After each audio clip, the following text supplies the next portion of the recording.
A couple weeks ago, we talked about what Jesus finished on the cross.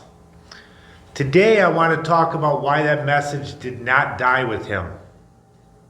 So let me start with a quote from Charles Colson. Colson was involved in the Watergate scandal. He went to prison and he later became a Christian. And he said this, "I know the resurrection is a fact, and Watergate proved it to me. How? Because 12 men testified they had seen Jesus raised from the dead. Then they proclaimed that truth for 40 years, never once denying it. Everyone was beaten, tortured, stoned, and put in prison. They would not have endured that if it weren't true. Watergate embroiled 12 of the most powerful men in the world, and they could not keep a lie for 3 weeks. You're telling me 12 apostles could keep a lie for 40 years? Absolutely impossible." Now, for some of the younger crowd, here's what Watergate was in plain language. In the early 1970s, there was a political scandal involving the U.S. government. A group connected to President Nixon got caught breaking into an office to spy and cover things up. The big issue wasn't just the break-in, it was the cover-up. People lied, people protected each other, and eventually the truth came out anyway. It led to resignations, prison time, and President Nixon stepping down. And here's the point Colson is making. Even powerful people with money and influence, they could not keep a lie together for long. So Colson's point is simple. If 12 powerful men could not keep a lie for a few weeks, then how did the disciples hold to the resurrection for decades under pressure? Now let me say something that might mess with how some people were raised. A lot of people think Christianity is basically God's version of a self-help program. Like try harder, be nicer, stop doing bad stuff, start doing good stuff. Don't cuss, don't drink, don't smoke, don't do this, don't do that, don't do the other thing. And I'm not saying holiness doesn't matter, because it does. The Bible's clear about that. But listen to me. That's not the foundation of Christianity. That's not what the apostles walked into the streets preaching. It's not what turned the world upside down.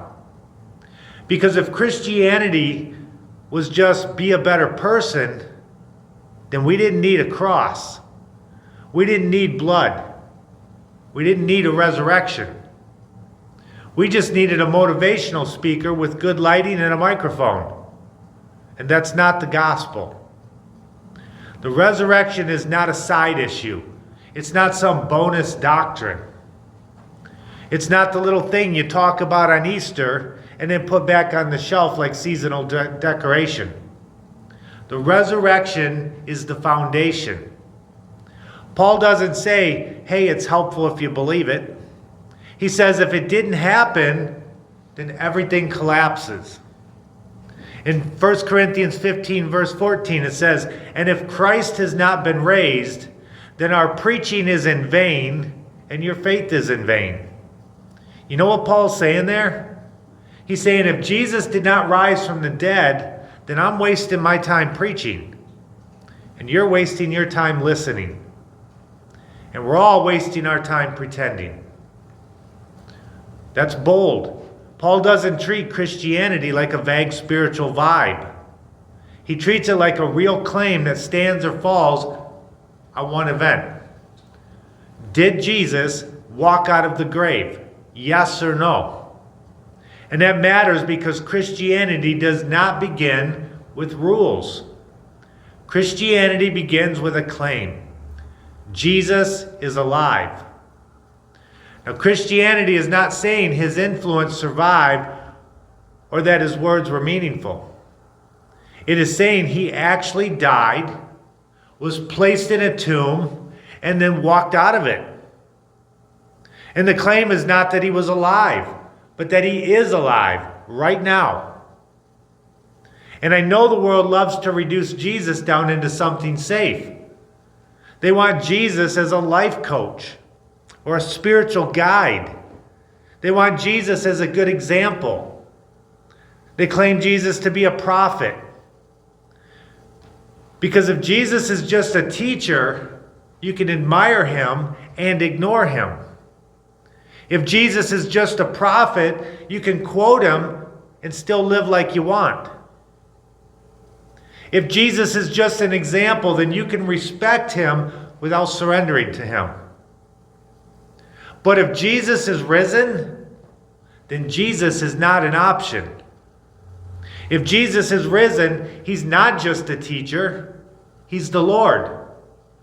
If Jesus is risen, he's not just inspiring, he's reigning. If Jesus is risen, then he doesn't ask for your opinion. He commands your repentance. If Jesus is risen, then you don't add him to your life. You lay your life down and follow him. That's why the resurrection is such a problem for people. Because the resurrection isn't just an encouraging belief. It's a verdict. It means Jesus is exactly who he said he is.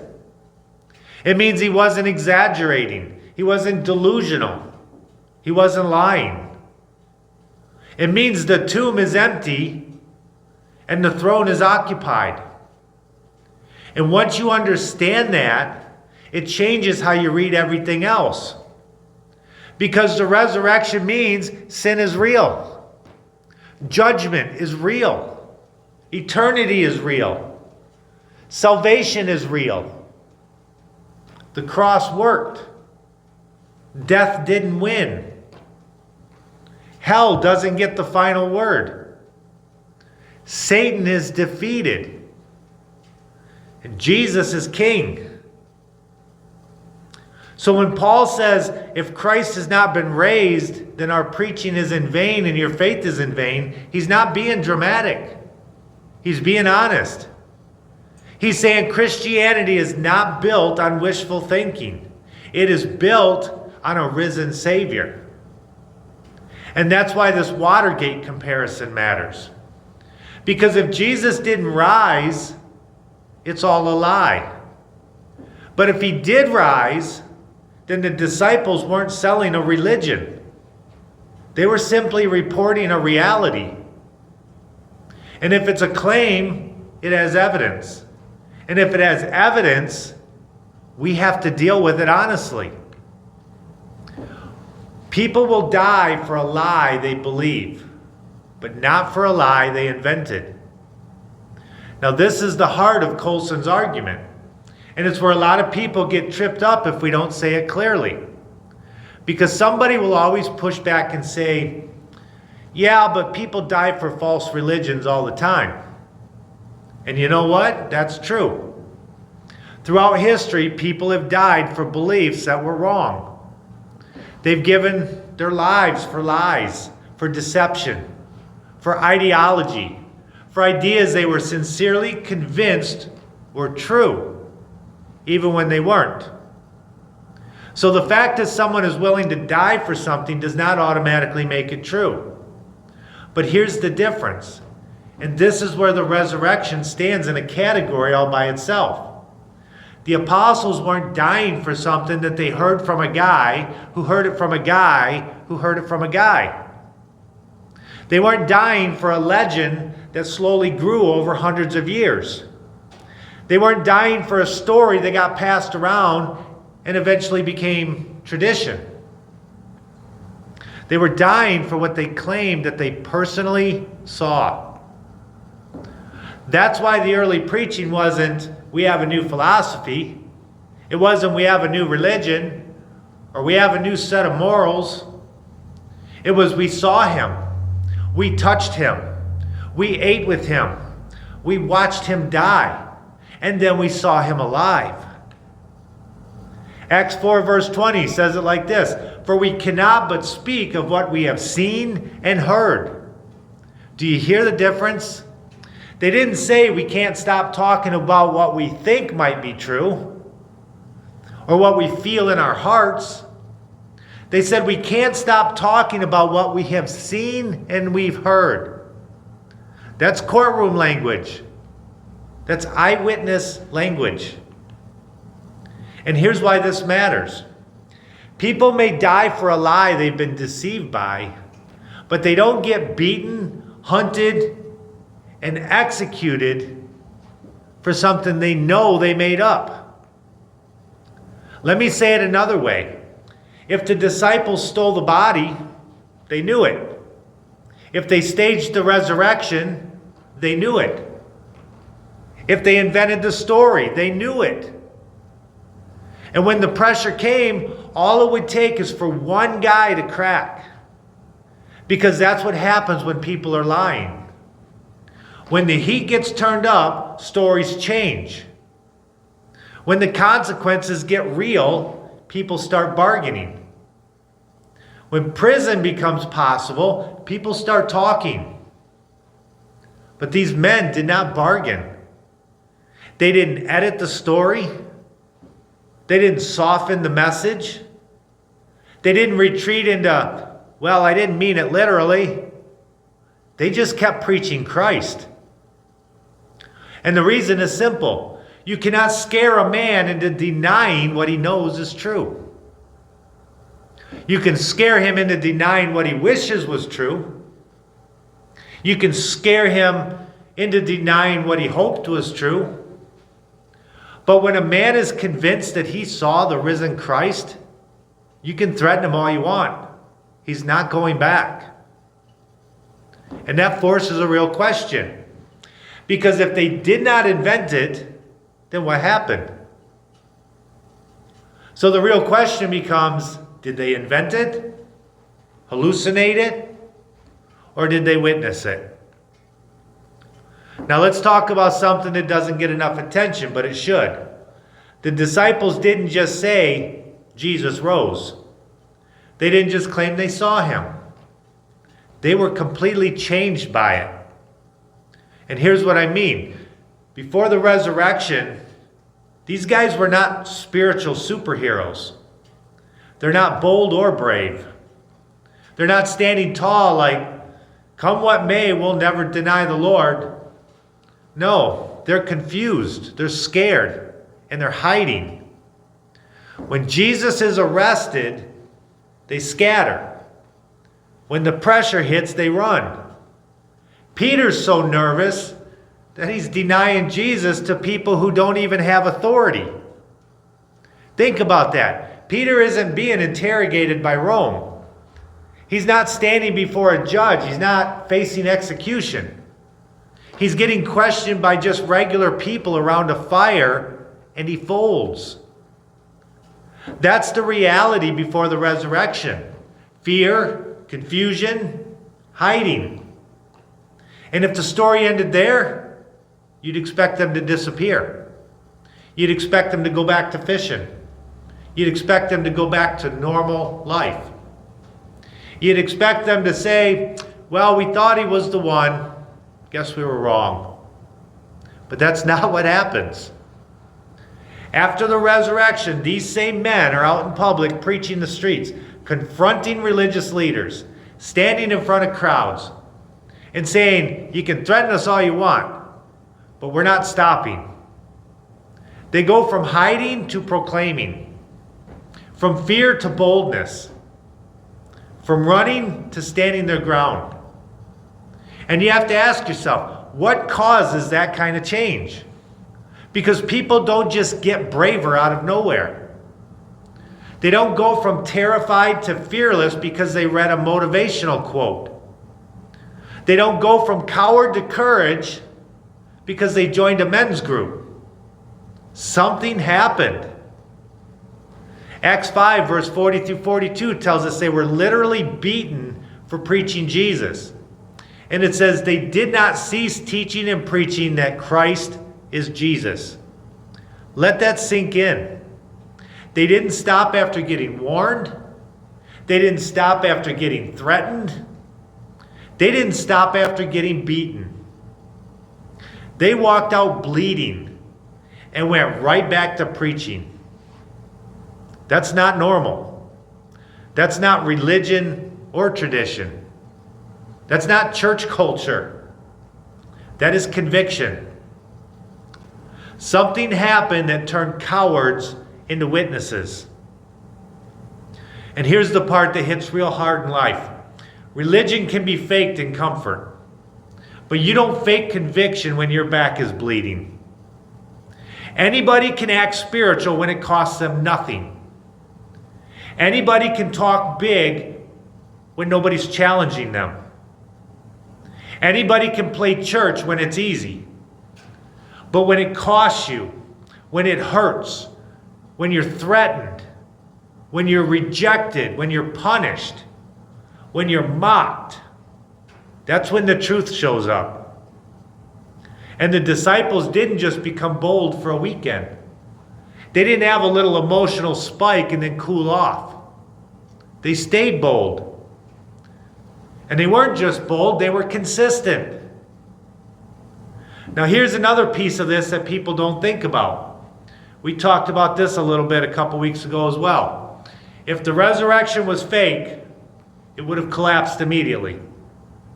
And not just anywhere. It would have collapsed in Jerusalem, the very place where Jesus was crucified, buried, and where the whole thing happened. Because if you're going to invent a religion, you don't start it in the one city where everybody can fact check you. You don't launch a story in the same town where the tomb is located. You don't start preaching it in the same streets where Jesus was publicly executed.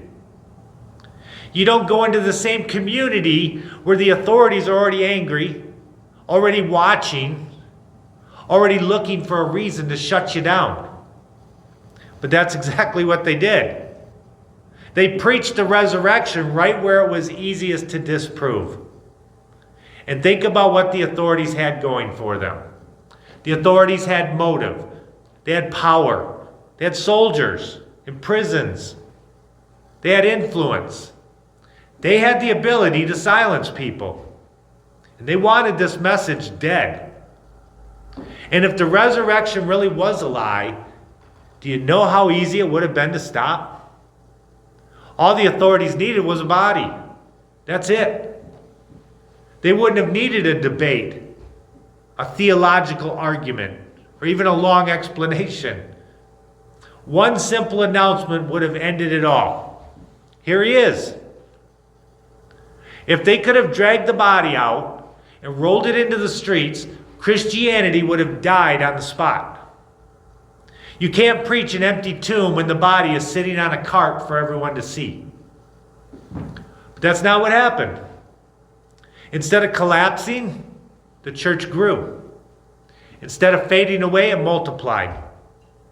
And rather than shrinking under pressure, it expanded under persecution. This wasn't a small private movement tucked away in a corner somewhere. People noticed it. Acts 17 verse 6 says, "These men who have turned the world upside down have come here also." That is one of the strongest accidental compliments in the entire Bible. The enemies of Christianity are basically saying, these guys are causing problems everywhere they go, and now they're here too. In other words, the resurrection message wasn't just surviving. It was spreading. It was moving. And it was flipping cities upside down. And that doesn't happen if the whole thing is built on a weak lie that can be exposed with one piece of evidence. So you have to ask the question again. If it was fake, why didn't it die immediately in the one place it couldn't survive? And that's where Paul adds something that sounds like courtroom evidence. So here's where this gets even stronger. Because the resurrection is not preached in the Bible like a fairy tale. It is preached like a fact. Paul doesn't write like someone creating a legend. He doesn't write like someone inventing a myth. He writes like someone putting a stake in the ground and saying, this happened, and here are the people who can confirm it. In 1 Corinthians 15, verses 3 through 8, Paul lays it out in a way that sounds like a courtroom statement. He says, Jesus died. Jesus was buried. Jesus was raised. and Jesus appeared. And then he starts listing witnesses. He mentions Peter. He mentions the 12. He mentions James. He mentions the apostles. And then he says something that should make any honest skeptic stop and think. He says Jesus appeared to more than 500 brothers at one time. That is not how you build a myth. If you're making up a story, you don't attach it to a crowd of living witnesses. You keep it vague and private. You keep it mystical. But Paul doesn't do that. Paul is basically saying this is not a secret vision. This isn't one guy claiming he had a dream. This isn't a rumor that spread because people were emotional. He is saying there were witnesses. Many are still alive. In other words, go ask them. That's bold, because Paul is writing this within the lifetime of the eyewitness generation. This isn't hundreds of years later when everyone who could challenge it is dead and gone. This is early enough that people could check his claims. And here's what I love about that. Christianity is not afraid of investigation. Biblical faith is not blind faith. It's not shut your brain off and just believe. It's not ignore questions and pretend doubt doesn't exist. No. It's look at what happened and then respond. Because the resurrection is the kind of claim that can be tested in real time. Not in a laboratory, but in the court of reality. Paul is not whispering this. He is declaring it. And when you combine that with everything else we've already said, the apostles preaching under persecution, the message spreading in Jerusalem, the boldness that didn't collapse, it all points the same direction. This was not hype or emotional manipulation. This wasn't a myth that grew over time. This was a claim rooted in witnesses. Now let me pause right here and do something that I think is important. Not because the resurrection is weak, but because it's strong. I want to be accurate and fair. Because the truth does not need hype. And the gospel does not need exaggeration. And the resurrection does not need legends stacked on top of it to make it more powerful. So let me say this plainly so nobody can derail the message. Sometimes you'll hear people say that every apostle was martyred in the same way, and we have equal historical documentation for all of it. We don't. Some accounts are stronger than others. That's just the truth, and I refuse to be that preacher that embellishes for reaction. Not every apostle's death is documented with the same level of historical detail. Some are well supported. Some are more based on early church tradition. And if we're going to preach truth, we don't need to pretend every detail is equally confirmed. But here's what is undeniable, and this is where the argument still stands strong. The early church faced real persecution. This was not a comfortable little club where everybody got a coffee and a pat on the back. Following Jesus in the first century was not trendy. It wasn't safe, and it was not socially approved. It cost people something. Second, the apostles and eyewitness leaders suffered for preaching Christ. They weren't being punished for stealing or violence or politics. They were being punished for one message: Jesus is risen, Jesus is Lord. And third, the resurrection claim did not die out under pressure. It multiplied. That's the part you can't ignore. Pressure did not silence it. Threats did not shut it down. Prison did not bury it. Beatings did not weaken it. It spread. It grew. It turned cities upside down. And that matters because we don't defend the resurrection with hype. We defend it with truth. We don't need to stretch facts. We don't need to make dramatic claims that aren't necessary, because the real story is already strong enough. The resurrection stands on its own. And once you admit the resurrection is real, you cannot keep Jesus in a safe little category. Now here's where all of this stops being interesting information and starts being personal. Because if Jesus rose from the dead, then Jesus is not optional. You don't get to put him on a shelf like he's one of many religious options. You don't get to treat him like a spiritual add-on. You don't get to call him inspiring while refusing to obey him. And this is where people try to take the easy road. They'll say things like, I believe Jesus was a good teacher. Okay, but that's not what the resurrection allows you to do. Because a good teacher does not predict his own death and resurrection and then pull it off. A good teacher does not defeat the grave. A good teacher does not prove he has authority over sin, Satan, death, and eternity. The resurrection forces you into a decision. Either Jesus is exactly who he said he is, or Christianity is a lie. But there is no middle ground where Jesus is a good moral example and you just keep living however you want. Romans 10 verse 9 says, because if you confess with your mouth that Jesus is Lord and believe in your heart that God raised him from the dead, you will be saved. Notice what that verse ties together. Not just believe Jesus existed, not just believe Jesus was loving, not just believe Jesus had wisdom. It says believe that God raised him from the dead and confess that Jesus is Lord. That is not casual belief, that is surrender. That's not, I agree with Christianity, that is, I bow to Christ. So here's the fork in the road, and I'm not going to soften it.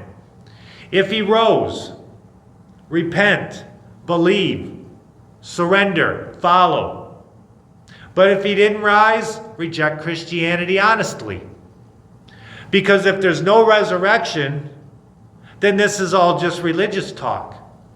And Paul already said your faith is in vain. But neutrality is not an option. You don't get to hear the resurrection claim and then shrug like it doesn't matter. Because if Jesus is alive, then your life belongs to him.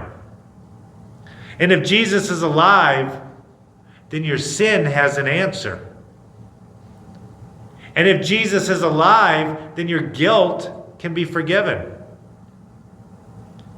And if Jesus is alive, then your eternity has a destination. And that's why the empty tomb still irritates the world. So let's bring it back to Watergate one more time. Watergate proves something about human nature. When pressure hits, lies crack. When consequences come, stories change. When fear rises, people turn on each other. That's what happens when people are covering something up. That's what happens when the truth is dangerous. That's what happens when the story is not real. But the resurrection did not collapse under pressure. It did not shrink when persecution came. It didn't disappear when the apostles started dying. It didn't fade out like some trend or dissolve like some rumor. It didn't get exposed like a hoax. The resurrection kept moving. It kept spreading. It kept saving. And that's why Paul can say in 1 Corinthians 15 verse 20, but in fact Christ has been raised from the dead. Not maybe or hopefully, not in some symbolic sense. It says, but in fact, Jesus is alive. And because he's alive, this isn't just a sermon about history. This is a message about your eternity. So I'm not asking you to join a religion. I'm telling you a king walked out of a grave. And if Jesus is alive, and he is, then the only right response is repentance, faith, and obedience.